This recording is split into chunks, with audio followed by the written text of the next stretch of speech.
नमस्कार विद्यार्थियों। आज हम क्षेत्रीय दलों के बारे में, क्षेत्रीय दलों की भूमिका के बारे में अध्ययन करेंगे। भारतीय राजनीति के अंतर्गत यदि देखा जाए तो आज क्षेत्रीय दलों की भूमिका प्रासंगिक है। क्षेत्रीय दलों की भूमिका लगातार बढ़ती जा रही है। यदि हम सर्वेक्षण को सत्य माने तो एक सर्वेक्षण के अनुसार भारत में 2/3 राज्यों में क्षेत्रीय दल अपनी महत्वपूर्ण भूमिका निभा रहे हैं। कहीं क्षेत्रीय दल अपने खुद के बलबूते पर सत्ता बनाए हुए हैं, कहीं क्षेत्रीय दल राष्ट्रीय दलों के साथ मिलकर साझीदार बनकर राज्य राजनीति में अपनी भूमिका बना रहे हैं, और कहीं क्षेत्रीय दल राज्यों की राजनीति में, राष्ट्रीय राजनीति के अंतर्गत अपने ही बलबूते के ऊपर या अपनी ही महत्ता के कारण वो अपनी भूमिका बनाए हुए हैं। यानी कि 2/3 राज्यों में क्षेत्रीय दल महत्वपूर्ण रूप से अपना कार्य कर रहे हैं। यदि क्षेत्रीय दलों की हम राजनीति देखें, क्षेत्रीय दलों का उदय देखें, तो क्षेत्रीय दलों का उदय स्वतंत्रता से पूर्व से ही हो गया था।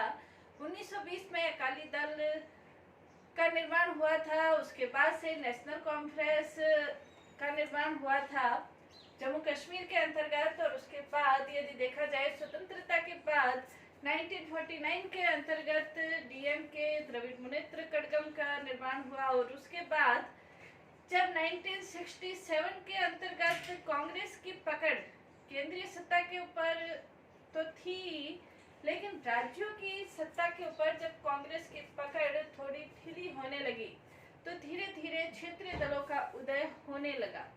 और 1977 तक आते आते कई क्षेत्रीय दल हो चुके थे, और उसके बाद 1980 तक आते आते विभिन्न प्रकार के क्षेत्रीय दल भारतीय राजनीति के अंतर्गत हमें देखने को मिलते हैं। क्षेत्रीय अगर भारत की बात की जाए तो भारत एक विभिन्नताओं वाला देश है, और भारतीय शासन और व्यवस्था के अंतर्गत लोकतंत्र को ग्रहण किया गया है, और लोकतंत्र के अंतर्गत प्रत्येक व्यक्ति को ये अधिकार है कि अपनी भाषा, अपनी संस्कृति, अपनी लिपि को वो सुरक्षित रख सके। और भारत विभिन्नताओं वाला देश होने के कारण विभिन्न प्रकार के हितों का संरक्षण करने के लिए विभिन्न प्रकार के दलों का निर्माण होने लग जाता है। यदि 17वीं लोकसभा का जो चुनाव देखा जाए तो उसके अंतर्गत करीब 4000 के आसपास राजनीतिक दल पंजीकृत किए गए थे। तो विभिन्नता के कारण, विभिन्न वर्गों की विभिन्नता, संस्कृति की विभिन्नता, भाषा की विभिन्नता, रहन सहन की विभिन्नता के कारण भारत के अंतर्गत विभिन्न प्रकार के दलों का निर्माण होने की संभावनाएं और ज्यादा बढ़ती जाती है, और 1980 के बाद ये क्षेत्रीय दल लगातार बढ़ते रहे हैं। क्षेत्रीय दल का निर्माण होना और क्षेत्रीय दल का भूमिका यदि पॉजिटिव रूप में रहे राजनीति के अंतर्गत, तो वो एक सच्चे लोकतंत्र की दिशा में बढ़ने वाले कदम हम कह सकते हैं। लेकिन जब क्षेत्रीय दल अपने क्षेत्र विशेष के लिए या सत्ता की राजनीति के लिए सिर्फ अपने दल के हितों के लिए कार्य करे, तो वो लोकतंत्र के लिए सही दिशा सूचक नहीं कहे जा सकते हैं। भारतीय शासन व्यवस्था के अंतर्गत क्षेत्रीय दलों की क्या भूमिका है, क्षेत्रीय दल हम किसे कहेंगे, इसके अंतर्गत यदि देखा जाए तो हम कह सकते हैं क्षेत्रीय दलों का अर्थ यदि माना जाए तो क्षेत्रीय दलों के अंतर्गत विशेष रूप से जो मान्यता प्राप्त, क्षेत्र विशेष के अंतर्गत मान्यता प्राप्त जो दल है उसे क्षेत्रीय दल कहा जाता है। चुनाव आयोग के द्वारा समय समय पर इसकी जो मान्यता देने का आधार है वो परिवर्तन भी हुआ है। वर्तमान समय यदि देखा जाए तो यदि किसी लोकसभा या विधानसभा के अंतर्गत 6% वोट, वैध मतों का 6% वोट प्राप्त होता है, या लोकसभा के अंतर्गत 2 सीटें प्राप्त होती है, या विधानसभा में 3% वोट या 3 सीटें जो भी ज्यादा है प्राप्त होती है, या उसे किसी भी दल को एक भी सीट प्राप्त नहीं होती है, फिर भी यदि वैध मतों का 8% प्राप्त होता है तो उसे राज्य स्तरीय दल या क्षेत्रीय दल के रूप में मान्यता प्राप्त हो जाती है। समय समय पर राष्ट्रीय दल क्षेत्रीय दल भी बन जाते हैं, क्षेत्रीय दल राष्ट्रीय दल के रूप में भी आ जाते हैं। जैसे वर्तमान समय यदि देखा जाए तो तृणमूल कांग्रेस वर्तमान समय जो कि एक क्षेत्रीय दल था वो राष्ट्रीय दल के रूप में परिवर्तित हो गया है। तो मान्यताओं के आधार पर हम कह सकते हैं कि क्षेत्रीय दल एक विशेष मत संख्या प्राप्त कर लेने के बाद वो क्षेत्रीय दल बन जाता है या राज्य स्तरीय दल के रूप में उसकी मान्यता मिल जाती है। क्षेत्रीय दलों के यदि लक्षण देखें तो क्षेत्रीय दल के लक्षण के अंतर्गत सबसे पहला लक्षण, क्षेत्रीय दल क्षेत्र विशेष तक सीमित होते हैं। जैसे यदि देखा जाए तो उत्तर प्रदेश के अंतर्गत जो समाजवादी दल है वो वहां तक सीमित है, नेशनल कॉन्फ्रेंस है वो जम्मू कश्मीर तक सीमित है, तृणमूल कांग्रेस पश्चिम बंगाल तक थे, बहुजन समाजवादी पार्टी उत्तर प्रदेश के अंतर्गत, बीजू जनता दल है वो उड़ीसा के अंतर्गत एक क्षेत्र विशेष दल तक इसके, अकाली दल है वो पंजाब तक क्षेत्र विशेष तक ये सीमित होते हैं। दूसरा यदि इसका लक्षण देखा जाए तो इनका एक नेतृत्व होता है, वो इनका कोई एक विशेष नेता होता है और विशेष नेता होने के कारण ये जो क्षेत्रीय दल उस नेता के प्रति अपनी अगाध श्रद्धा रखते हैं। जैसे जयललिता के अंतर्गत यदि हम देखें, जयललिता जो अपने दल की नेता थी, उनके मरने के उपरांत भी उन्हें अध्यक्ष का दर्जा प्रदान किया गया था। तो एक जैसे बीजू जनता दल के अंतर्गत यदि देखा जाए तो बीजू पटनायक, उसके बाद नवीन पटनायक या मुलायम सिंह यादव या लालू प्रसाद यादव या मायावती या ममता बनर्जी, इन सब नेताओं का अपने दल के ऊपर जो पकड़ है वो बहुत गहरी होती है और इन नेताओं के निर्देशन के अंतर्गत ही ये दल कार्य करते हैं। तो इन नेता का केंद्रीय नेतृत्व इनके अंतर्गत होता है। क्षेत्रीय हितों को ये प्राथमिकता देते हैं, अपने क्षेत्र विशेष के हितों का इनकी प्राथमिकता रहने का रवैया रहता है। साथ ही ये क्षेत्रीय हित या क्षेत्र विशेष तक तो सीमित रहते ही रहते हैं, लेकिन इसके साथ ही ये दल लोकसभा के अंतर्गत भी चुनाव लड़ते हैं और लोकसभा के अंतर्गत भी स्थान प्राप्त करते हैं। और जैसे हम देखें तो 14वीं लोकसभा, 11वीं लोकसभा से लेकर 17वीं लोकसभा के अंतर्गत विभिन्न प्रकार के क्षेत्रीय दलों की जो उपस्थिति है वो रही है। वर्तमान समय यदि बीजेपी को 303 सीटों के करीब यदि 17वीं लोकसभा में उनको सीटें प्राप्त हुई है, तो भी क्षेत्रीय दलों की भी अच्छी खासी सीटें 17वीं लोकसभा के अंतर्गत भी रही है। तो जो ये क्षेत्रीय दल है क्षेत्र विशेष तक सीमित होते हुए भी केंद्रीय सत्ता में अपनी भागीदारी निश्चित करने के लिए ये महत्वाकांक्षी रहते हैं, अपनी हाजिरी देते हैं, केंद्रीय सत्ता के अंतर्गत भी भागीदारी के ये प्रयत्न करते हैं। तो ये क्षेत्रीय दलों के लक्षण हैं।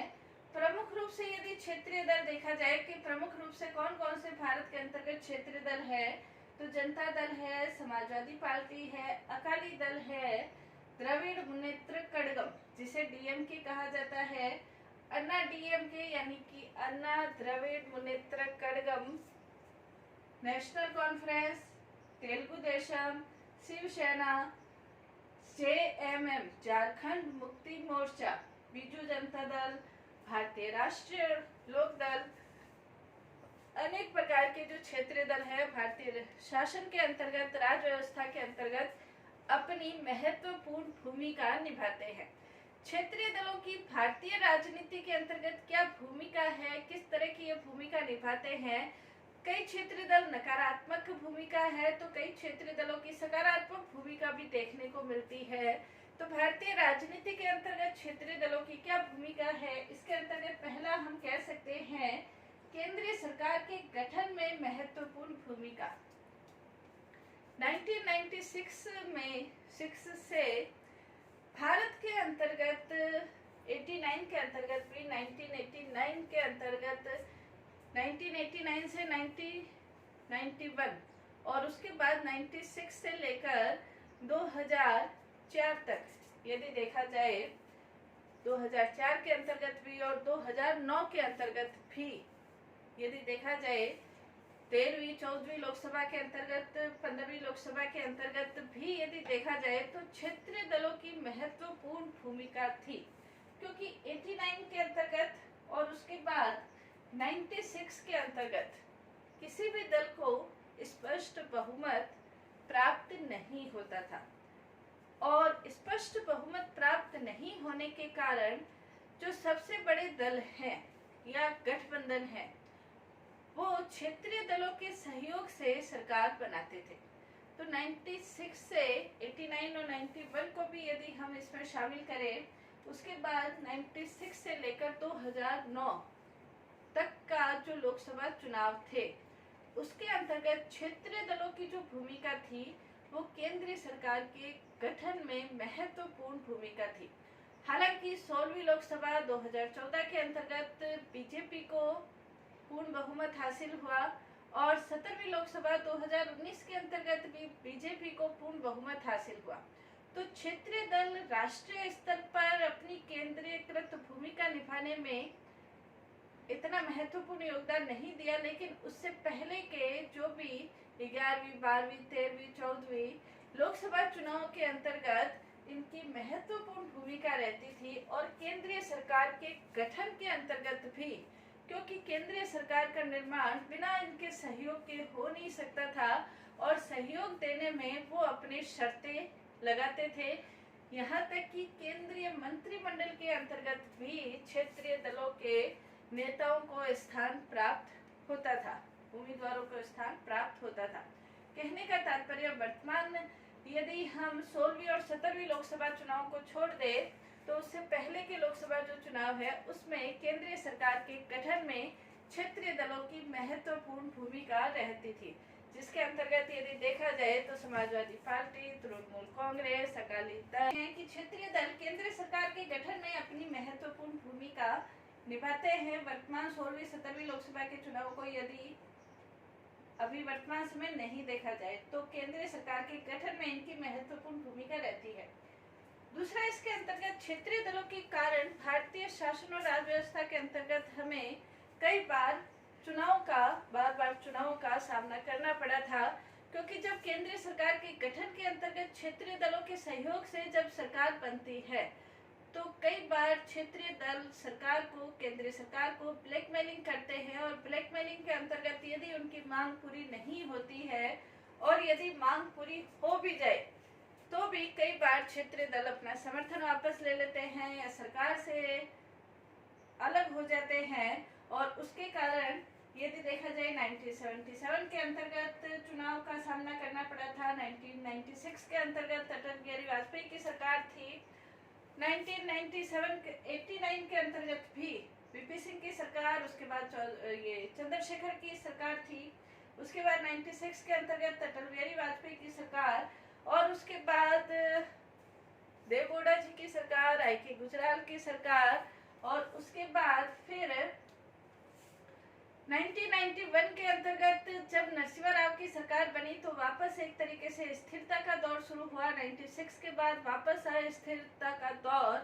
क्षेत्रीय दलों का केंद्रीय सरकार की राजनीति के अंतर्गत जो सहयोग और असहयोगात्मक रुख था उसके कारण से शुरू हुआ था और ये सिलसिला 1999 तक चलता रहा था। वाजपेयी जी की सरकार 13 महीने चली थी और उसके बाद फिर 1999 के अंतर्गत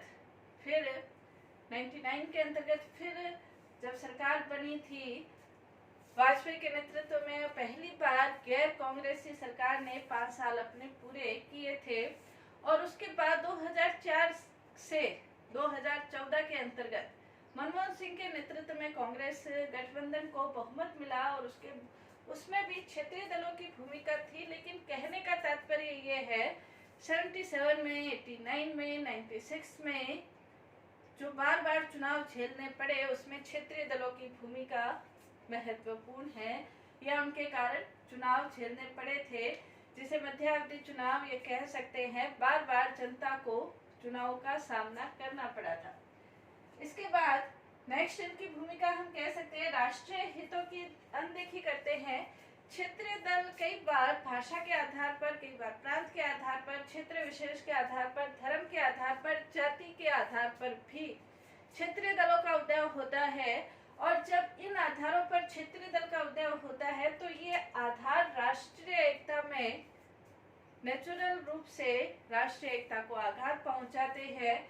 जब इनका प्रमुख आधार ही या उदय का आधार ही धर्म, जाति, भाषा, इस आधार पर जब ये दल पनपते हैं और इन्हीं मुद्दों को उजागर करते हुए जब ये राजनीति में आगे बढ़ते हैं तो उनका उद्देश्य राष्ट्रीय हित नहीं होता, बल्कि अपने क्षेत्र का, अपने धर्म का, अपनी भाषा का, अपने प्रांत का विकास करना या उससे संबंधित मुद्दे उठाना ही इनका उद्देश्य होता है।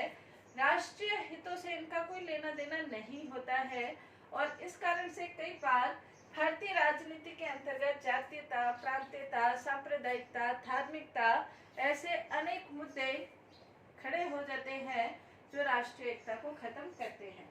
नेक्स्ट, राज्यों की राजनीति के अंतर्गत इनकी प्रभावी भूमिका होती है। राज्यों के जो विधानसभा चुनाव होते हैं तो राज्यों की राजनीति के अंतर्गत जैसे हमने देखा कि 2/3 राज्यों के अंतर्गत क्षेत्रीय दल अपनी महत्वपूर्ण भूमिका निभाते हैं, अपने दम पर ये सरकार बना लेते हैं, जैसे पश्चिम बंगाल है, तमिलनाडु है, उड़ीसा है, केरल है। इन राज्यों के अंतर्गत तो ये अपने खुद के बल पर, झारखंड है, खुद के बल पर ये अपनी सरकार बनाते हैं। कुछ राज्यों के अंतर्गत राष्ट्रीय दलों के साथ मिलकर अपनी सरकार बनाते हैं और राष्ट्रीय दलों के साथ मिलकर जैसे सरकार बनाते हैं, जैसे हरियाणा है, झारखंड है, असम है, सिक्किम है। राष्ट्रीय दलों के अंतर्गत भी राष्ट्रीय दलों की इन राज्यों में स्थिति इतनी अच्छी नहीं होती है कि राष्ट्रीय दलों को भी इनकी मांग के सामने झुकना पड़ता है। तो राज्यों की राजनीति के अंतर्गत भी अपनी महत्वपूर्ण भूमिका निभाते हैं और कई बार इनकी गलत मांगों के सामने राष्ट्रीय दलों को झुकना पड़ता है सरकार बनाने के लिए। नेक्स्ट, इनके अंतर्गत परिवारवाद की राजनीति। क्षेत्रीय दलों की जो राजनीति है वो परिवारवाद की राजनीति का एक महत्वपूर्ण हिस्सा माना जा सकता है। जैसे देवगौड़ा के पुत्र वर्तमान समय कुमार स्वामी ने ये कहा था कि क्षेत्रीय दलों के कारण ही परिवारवाद की राजनीति चल रही है। हर एक क्षेत्रीय दल के अंतर्गत परिवारवाद हावी है। जैसे यदि देखा जाए कश्मीर के अंतर्गत अब्दुल्ला परिवार, पंजाब के अंतर्गत बादल परिवार, हरियाणा के अंतर्गत चौटाला परिवार, उत्तर प्रदेश के अंतर्गत यादव परिवार, राजस्थान के अंतर्गत सिंधिया परिवार, महाराष्ट्र के अंतर्गत ठाकरे परिवार, उड़ीसा में पटनायक परिवार, झारखंड में सोरेन परिवार, बिहार के अंतर्गत भी लालू प्रसाद यादव का परिवार, दक्षिण राज्यों में करुणानिधि का परिवार, यहाँ तक कि मायावती भी कई बार ये कहती है कि राजनीति से परिवारवाद को हटाया जाना चाहिए, परिवारवाद से कोई लेना देना नहीं होना चाहिए और राजनीति में परिवारवाद हावी नहीं होना चाहिए। मायावती जो बहुजन समाजवादी पार्टी की अध्यक्ष है उसके अंतर वो भी यदि देखा जाए तो उन्होंने अपने भाई आनंद कुमार और भतीजा आकाश कुमार को भी बहुजन समाजवादी में महत्वपूर्ण पदों पर आसीन किया है। तो ये क्षेत्रीय दल परिवारवाद की राजनीति करते हैं और यहाँ तक कि मुलायम सिंह यादव के परिवार के तो करीब 20 लोग इसके अंतर्गत शामिल है, अपनी पार्टी के अंतर्गत, पार्टी के महत्वपूर्ण पदों के अंतर्गत शामिल है। इसी प्रकार मुलायम सिंह यादव के लालू प्रसाद यादव का भी परिवार इसके अंतर्गत शामिल है। कहने का तात्पर्य परिवारवाद की राजनीति को बढ़ाने में क्षेत्रीय दलों का अपना महत्वपूर्ण योगदान है। इसी प्रकार कई बार क्षेत्रीय दल सामाजिक समानता स्थापित करने के मुद्दे को लेकर सत्ता में आते हैं। जैसे तमिलनाडु के अंतर्गत डीएमके, अन्ना डीएमके या बहुजनवादी समाजवादी पार्टी है वो ब्राह्मणवाद के विरोध के आधार पर सत्ता में आई और सामाजिक समानता स्थापित करने के लिए इन्होंने अपने कार्य करने के संदर्भ में कहा, लेकिन महत्वपूर्ण रूप से उनका उद्देश्य क्या होता है वो इनकी आने वाले जो वर्ष होते हैं उसमें उनको पता चल जाता है कि वास्तव में ये सामाजिक समानता स्थापित करना चाहते हैं या सिर्फ सत्ता की राजनीति ही हासिल करना चाहते हैं। नेक्स्ट, इसके अंतर्गत अपन कह सकते हैं कि एकात्मक संघीय ढांचे के ऊपर प्रभाव। एकात्मक संघीय ढांचे के ऊपर इनका प्रभाव ये रहता है कि भारत के अंतर्गत संघात्मक शासन व्यवस्था को ग्रहण किया गया है। संघात्मक शासन व्यवस्था होते हुए भी केंद्रीय सरकार को महत्वपूर्ण भूमिका प्रदान की गई है, केंद्र को शक्तिशाली बनाया गया है। लेकिन राज्यों के अंतर्गत क्षेत्रीय दलों की जो भूमिका है या क्षेत्रीय दलों की जो महत्वपूर्ण भूमिका है उसके कारण से राज्यों के अंतर्गत इनकी जो महत्वपूर्ण भूमिका होती है इससे क्षेत्रीय दल यानी कि राज्य केंद्र के ऊपर अपनी प्रभावी भूमिका निभा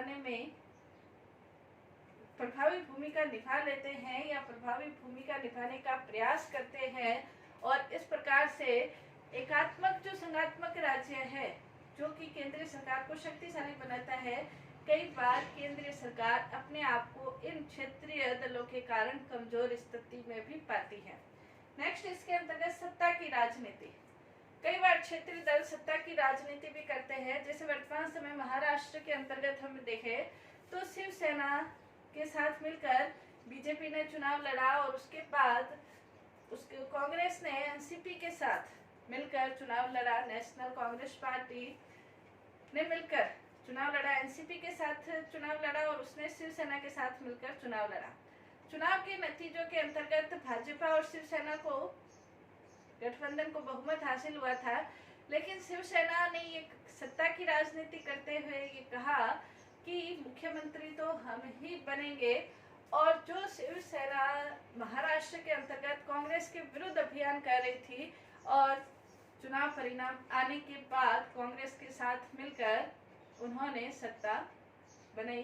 कहने का तात्पर्य, सत्ता की राजनीति करने में ये दल आगे रहते हैं। इनका एक ही उद्देश्य होता है सत्ता प्राप्त करना, और सत्ता प्राप्त करने के लिए कई बार ये अपने से भिन्न विचारों वाले दल से भी हाथ मिला लेते हैं। इनका प्रमुख उद्देश्य सत्ता प्राप्त करना। नेक्स्ट, कई बार राष्ट्रीय सरकार को कमजोर करने की भी ये भूमिका निभाते हैं। कई बार ये दल ऐसे कार्य करते हैं जिससे कि राष्ट्रीय सरकार कमजोर होती है। कहने का तात्पर्य ये है कि राष्ट्रीय सरकार को यानी कि केंद्रीय सरकार के अंतर्गत यदि किसी दल को स्पष्ट बहुमत प्राप्त होता है तो क्षेत्रीय दलों को राष्ट्रीय राजनीति के अंतर्गत अपनी भूमिका निभाने के उतने मौके नहीं मिलते हैं। लेकिन जब केंद्रीय सरकार के अंतर्गत किसी भी दल को स्पष्ट बहुमत प्राप्त नहीं होता है और क्षेत्रीय दलों के सहयोग से सरकार बनाई जाती है, तो क्षेत्रीय दलों की भूमिका बढ़ जाती है। राज्यों की राजनीति के अंतर्गत यदि देखा जाए 16वीं और 17वीं लोकसभा चुनाव के अंतर्गत यानी कि केंद्रीय सरकार को भाजपा को स्पष्ट बहुमत प्राप्त हुआ है, लेकिन फिर भी राज्यों की राजनीति के अंतर्गत क्षेत्रीय दलों की भूमिका से इनकार नहीं किया जा सकता है, और आगे आने वाले भविष्य के अंतर्गत भी यदि देखा जाए तो क्षेत्रीय दल कमजोर होंगे ऐसा नहीं कहा जा सकता। राज्यों की राजनीति में तो इनकी भूमिका बरकरार ही रहेगी। धन्यवाद।